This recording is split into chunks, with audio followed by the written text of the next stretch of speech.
everyone! This video is all about planting and harvesting rice, Traditional practices and modern practices. Life of a farmer is filled with stench, filth, and hard work. In traditional practices of planting and harvesting rice, here are the following tools and steps in cultivating. First, they need to fill the land with water and use carabao with plow to till the soil. Next, they will plant rice. After 4 to 6 months, rice crops are ready to harvest. And in harvesting, they will use sickle to reap the grains, and they use a threshing rack like bamboo table or stone to separate the grains from the rice crops.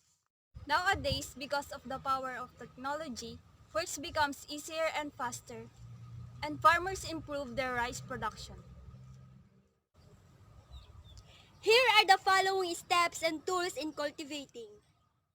First, just like in traditional method, they need to fill the land with water, and instead of using plow with carabao, they are now using hand tractor in tilling the soil.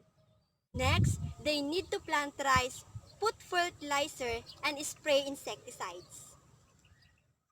After 4 to 6 months, rice crops are now ready to harvest. And in harvesting, they need to use harvester machine for faster and easier reaping, threshing, and winnowing rice crops.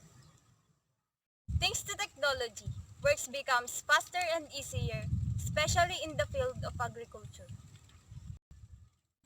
So, that's our video for today. Thanks for watching!